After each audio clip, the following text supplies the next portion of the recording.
지금 이 순간 여러분은 누군가에게 자신의 마음을 다해줬던 적이 있었을 것입니다. 시간을 내주고 정성을 들이고 심지어는 손해까지 감수하며 누군가를 도와준 경험.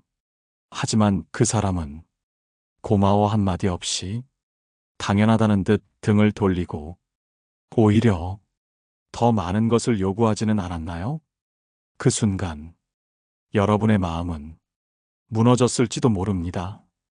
그리고 묻습니다. 왜 나는 늘 이런 사람들만 만나게 되는 걸까? 여러분이 가장 조심해야 할 감정은 상처가 아닙니다. 그 상처가 쌓여 내가 잘못한 걸까? 라는 자책으로 바뀌는 것입니다. 그런 사람 앞에서 계속 참다 보면 결국 내 마음만 병들게 됩니다. 오늘 방송은 그런 분들을 위한 시간입니다. 감사할 줄 모르는 사람, 이기적인 사람에게 어떻게 대응해야 하는지 명확한 방향을 알려드리겠습니다. 서울 양천구에 사는 42의 여성 박혜진 씨는 직장 동료에게 늘 커피를 사주고 일도 도와주며 조용히 팀 분위기를 다잡아왔습니다. 하지만 회식 때 그 동료는 다른 사람들 앞에서 자기는 항상 혼자서 일하는 편이라 남한테 기대 본 적이 없어요. 라는 말을 하며 자신을 과시했습니다. 그 말은 박혜진 씨에게 너는 아무 의미 없어라는 말처럼 들렸다고 합니다. 그날 이후 그녀는 도움을 멈추었습니다. 그리고 깨달았습니다. 감사하지 못하는 사람에게 더 베푸는 건 내 가치를 낮추는 일이더라고요. 이처럼 감사를 모르는 사람은 그 사람 자체보다 그 사람을 대하는 나의 방식에서 문제가 시작됩니다. 우리는 종종 그 사람도 언젠가는 알겠지 하며 기다립니다. 하지만 그들은 절대 모릅니다. 왜냐하면 그들은 자신이 받은 것을 받은 게 아니라 당연한 몫이라고 여기기 때문입니다. 불교에서는 이런 사람을 무인이라 부릅니다. 받은 것을 인정하지 않는 사람, 인정하지 않기 때문에 돌려줄 줄도 모르는 사람, 그런 사람에게 계속 주는 것은 우리가 수행하는 자비가 아니라 자신을 해치는 집착일 수도 있습니다. 그렇다면 어떻게 해야 할까요? 마음을 닫아야 할까요? 다툼을 벌여야 할까요? 오늘 방송에서는 감사할 줄 모르는 사람에게 지혜롭게 대응하는 3가지 방법을 중심으로 현명한 해법을 알려드리겠습니다. 상처 없이, 손해 없이 나를 지키는 방법. 첫 번째는 가장 중요한 원칙, 바로 선을 긋는 말과 행동을 하라는 것입니다. 이번에는 이기적인 사람에게 지혜롭게 거리를 두는 방법에 대해 실제 사례를 바탕으로 자세히 알려드리겠습니다. 첫 번째 방법은 선을 분명히 긋는 말과 행동을 실천하는 것입니다. 감사할 줄 모르는 이기적인 사람은 상대가 선을 긋지 않으면 끝없이 자신의 이익을 위해 무언가를 요구합니다. 이들은 도움을 요청할 때는 겸손해 보이지만 받고 나서는 그것을 기억하지 않습니다. 서울 성북구에 사는 50대 초반의 여성 장윤숙 씨는 이웃 주민에게 반찬을 나누어 주는 것이 오래된 습관이었습니다. 혼자 사는 노인에게 김치며 국을 싸서 전해주고 약이 필요하다는 말에 약국에 가서 대신 사다 드린 적도 있습니다. 그런데 어느 날 그 이웃은 자신이 필요했던 약이 조금 늦게 도착했다며 왜 이렇게 늦었어요? 하며 짜증 섞인 말을 했습니다. 그 말 한마디에 윤숙 씨는 마음이 무너졌다고 합니다. 아, 이 사람은 내 마음을 받지 않았구나. 그저 필요했던 도움을 당연히 받은 거였구나. 그 이후 그녀는 결심했습니다. 이제부터는 내 마음을 당연히 여기는 사람에게는 도와주지 않겠다. 도움이 줄어든 걸 눈치챈 이웃은 어느 날 다시 요즘 왜 조용하세요? 라고 묻자 윤숙 씨는 이렇게 대답했습니다. 제가 드렸던 건 제 시간과 마음이었어요. 그게 감사함 없이 받아지면 그 마음을 계속 드리기가 어렵네요. 그 말 이후 이웃은 어색한 미소만 지었고 그 관계는 서로 조용히 정리되었습니다. 여러분, 이기적인 사람과의 관계에서 선을 긋는 것은 거절이 아니라 자기 존중입니다. 불교에서는 자비와 지혜는 항상 함께 가야 한다고 말합니다. 자비란 무조건적인 주는 마음이 아니라 상대가 그것을 받아들일 수 있는지 살피는 마음입니다. 그리고 지혜란 그 마음이 무시당할 때 그 자리를 지키지 않는 용기이기도 합니다.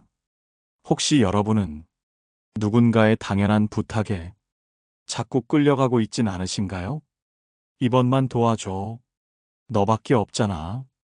이 말이 반복된다면 여러분은 이미 그 사람에게 주는 것이 당연한 사람이 되어 있는 겁니다. 선을 긋는 말은 단호하되 예의 있어야 합니다. 그건 제가 감당할 수 있는 일이 아니에요. 지금은 제 상황이 여유롭지 않습니다. 제가 도와드린 건 제 선택이었어요. 그걸 감사해 주셨다면 저도 더 편했을 거예요. 이런 말은 상대에게 경계를 알리면서도 상처를 주지 않고 자신을 보호할 수 있는 방법입니다. 선을 그은 뒤에도 상대가 계속 요구한다면 더 이상 설명하지 말고 조용히 거리를 두는 것이 가장 현명합니다. 선을 긋는 말은 작지만 강력한 방어입니다. 이 말들이 모여 여러분의 마음을 지키고 관계의 질서를 바로 세웁니다. 다음으로는 감사하지 않는 사람에게 여러분이 더 이상 감정적으로 휘둘리지 않도록 돕는 두 번째 방법, 기대하지 않기의 지혜에 대해 함께 이야기해 보겠습니다. 두 번째 방법은 기대하지 않기입니다. 기대하지 않으면 상처받을 일도 줄어들고 이기적인 사람의 말 한마디에 감정이 크게 흔들리지 않게 됩니다. 감사할 줄 모르는 사람을 만나면 우리는 종종 그래도 이번엔 다를 거야. 이번엔 고맙다고 하겠지. 하는 희망을 품습니다.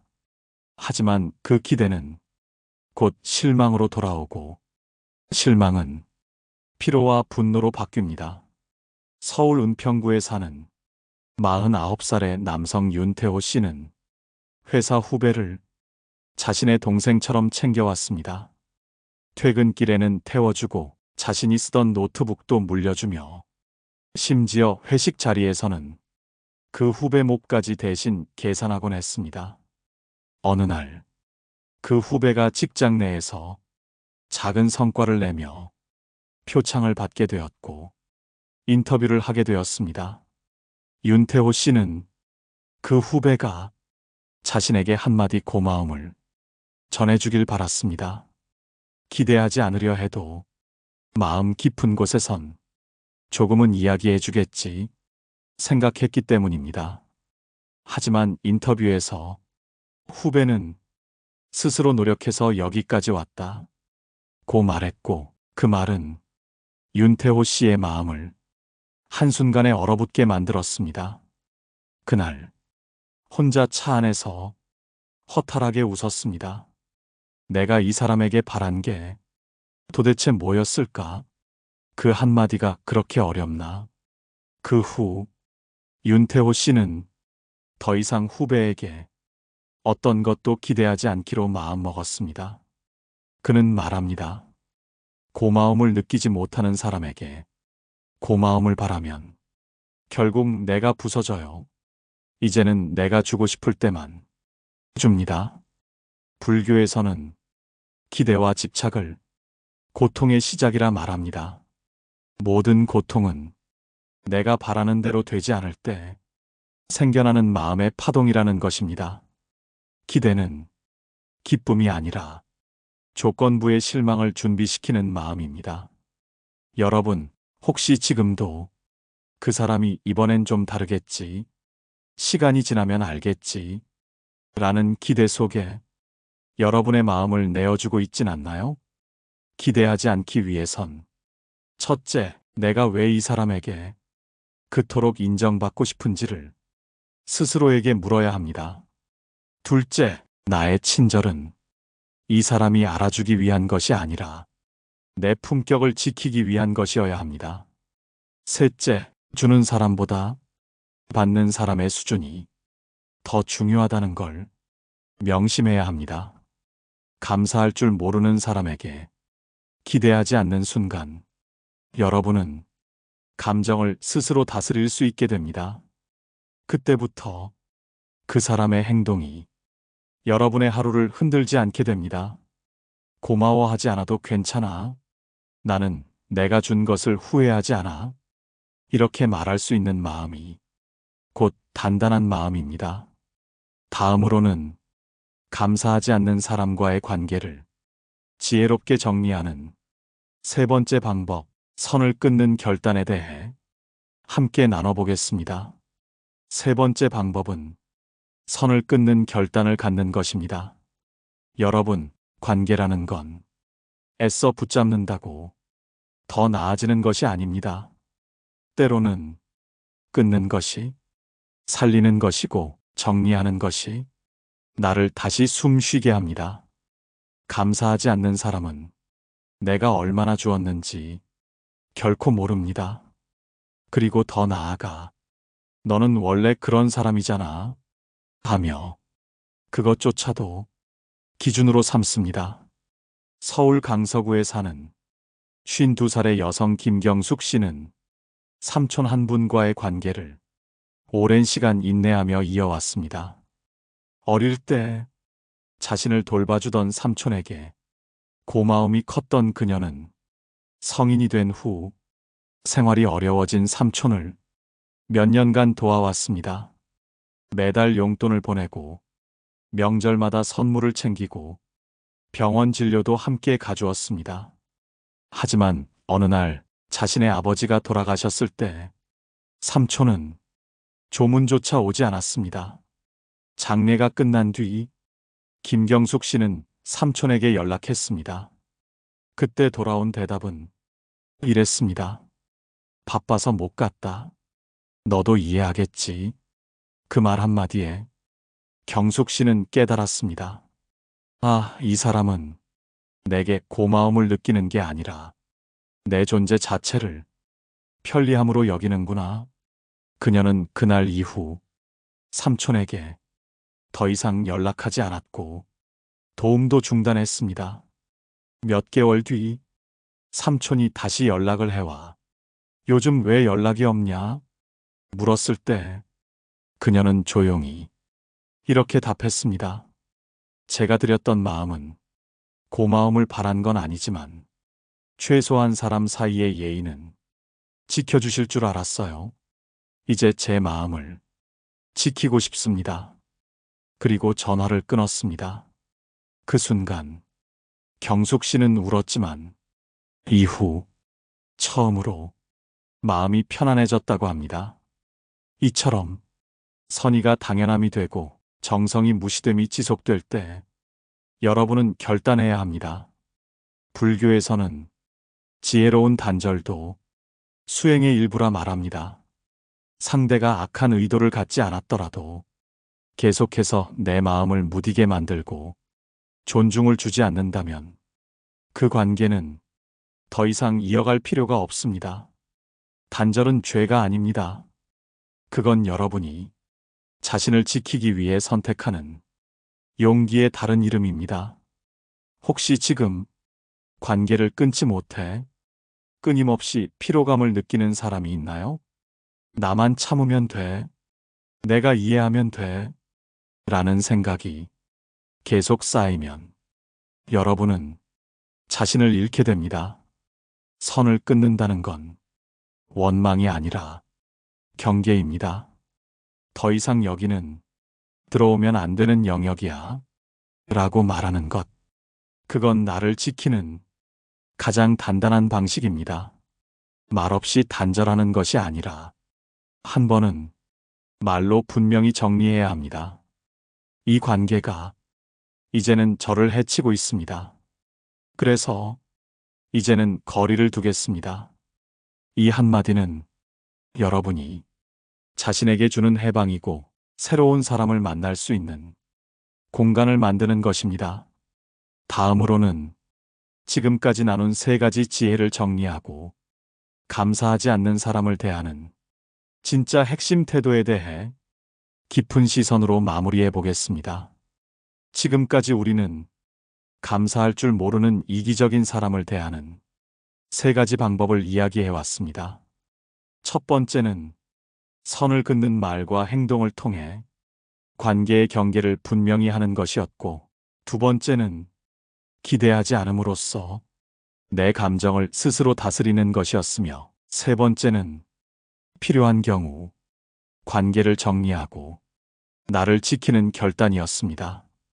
이 3가지 모두 표면적으로는 행동의 기술처럼 보일 수 있지만 사실은 마음의 태도를 바꾸는 깊은 수련입니다. 우리는 관계 안에서 늘 좋은 사람이 되려는 습관을 갖고 살아갑니다. 그래도 나는 다르게 대해줘야지. 그래도 언젠가는 알게 되겠지.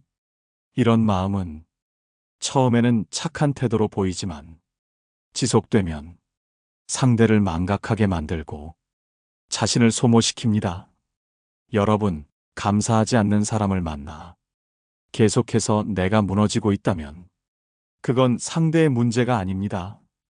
이제는 내가 어떻게 살아야 하는지를 점검해야 할 시간입니다.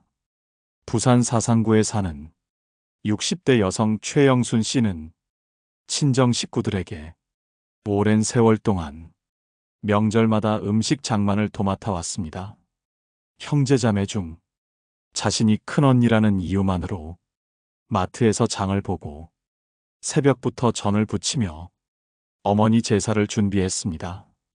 하지만 한 번도 수고했어, 정말 고마워 라는 말을 들은 적이 없었습니다. 어느 명절 허리 통증으로 그녀가 음식을 준비하지 못하게 되자 누군가 이렇게 말했다고 합니다. 언니 없으면 아무도 못하잖아. 언니가 안 하면 이거 누가 해? 그 말에 최영순 씨는 속이 뻥 뚫리는 듯한 기분을 느꼈다고 합니다. 나는 고마운 사람이 아니라 도구였구나.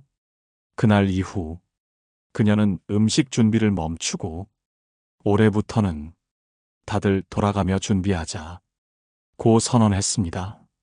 처음엔 모두가 당황했고 일부는 불만도 말했지만 시간이 지나자 이제는 오히려 형제자매 사이에 역할 분담이 생기고 관계도 더 편안해졌다고 합니다. 그녀는 말합니다. 고마움을 느끼지 않는 사람에게 더 베풀면 나도 사라져요. 그러다 보면 언제부턴가 나는 누구에게도 소중한 존재가 아니게 되더라고요. 감사하지 않는 사람에게 나를 내어주는 일은 절대 인정받는 길이 아닙니다.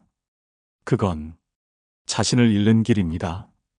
불교에서는 모든 인연에는 연이 있고 그 연은 맺기도 해야 하지만 풀기도 해야 한다고 가르칩니다. 인연은 붙잡는 것이 아니라 맞춰가는 것입니다. 상대가 고마워할 줄 모른다면 그 인연은 이미 어긋난 인연입니다. 더 주어야 하는 인연은 내 마음을 자라게 하고 내 삶을 풍성하게 합니다.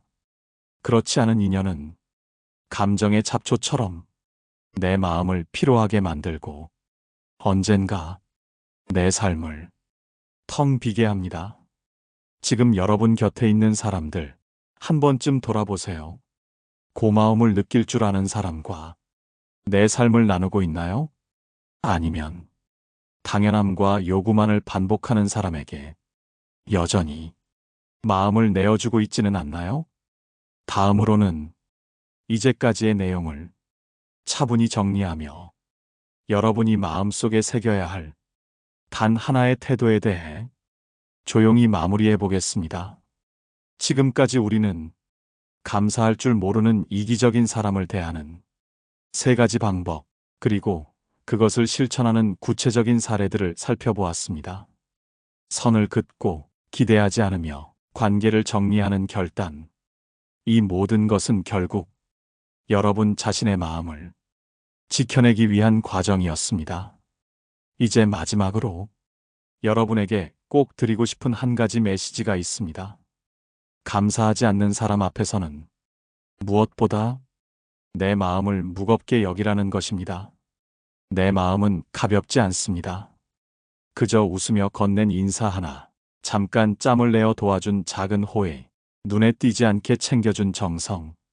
이 모든 것이 나라는 사람의 시간과 온기로 만들어진 것입니다. 그런 내 마음을 아무렇지 않게 취급하고 당연하게 여기는 사람에게 더는 아무 말 없이 계속 주어선 안 됩니다. 그건 여러분의 인격을 낮추는 일이 아닙니다. 여러분의 존엄을 지키는 일입니다. 여러분, 내가 준 것을 감사하지 않는 사람에게 다시는 안 줘야지 하고 다짐하는 건 절대 나쁜 마음이 아닙니다. 그건 상대에게 실망해서가 아니라 나 자신을 실망시키고 싶지 않아서 내린 선택이어야 합니다. 인간관계는 끊임없는 주고받음 속에서 서로를 알아가고 서로를 존중하게 됩니다. 그런데 그 주고받음이 일방향이 되고 받는 쪽은 늘 무표정한데 주는 쪽만 고개를 숙인다면 그건 관계가 아니라 소모입니다. 불교에서는 무주상보시라는 말이 있습니다. 집착 없이 베풀되 스스로를 잃지 않는 마음을 말합니다. 감사하지 않는 사람에게도 처음엔 우리는 마음으로 줍니다. 그건 아름다운 일입니다. 하지만 상대가 그것을 당연히 여기고 내 마음을 외면할 때는 더 이상 그곳에 머무르지 않는 것, 그것 또한 진정한 수행입니다. 혹시 오늘 방송을 들으시며 떠오른 얼굴이 있으신가요? 그 사람이 지금도 여러분을 당연하게 여기고 있다면 이제는 그곳에서 한 걸음 물러서도 좋습니다. 내가 해준 것을 기억하지 못하는 사람보다 내가 해준 것을 감사하게 여기는 사람에게 마음을 쓰는 것이 훨씬 건강한 일입니다. 감사는 작은 미소 하나로도 전해질 수 있는 감정입니다. 고마운 마음은 언제나 말로 표현되어야 하고 행동으로 보답되어야 하며 무언의 태도로 느껴져야만 진짜가 됩니다. 여러분의 마음은 절대 가벼운 것이 아닙니다. 오늘도 누군가에게 마음을 쓴 모든 분들께 진심으로 고맙다고 제가 대신 말씀드리고 싶습니다. 이제 여러분 차례입니다. 당신의 소중한 마음을 당연하게 여기지 않는 사람들과 함께 걸어가세요. 여러분은 그럴 자격이 충분한 사람입니다. 오늘 방송이 여러분에게 작은 용기와 위로가 되었길 바랍니다. 혹시 여러분도 감사하지 않는 사람 때문에 상처받은 기억이 있으신가요? 댓글로 여러분의 이야기를 나눠주시면 누군가에게 큰 힘이 될 것입니다. 좋아요와 구독도 잊지 말아주세요. 이 방송이 여러분의 곁에 더 오래 머무를 수 있도록 응원 부탁드립니다. 다음 시간에도 더 따뜻하고 단단한 이야기로 다시 인사드리겠습니다. 오늘도 여러분의 마음은 귀하게 대우받아야 할 존재임을 잊지 마시길 바랍니다. 감사합니다. 깨달음의 광장이었습니다.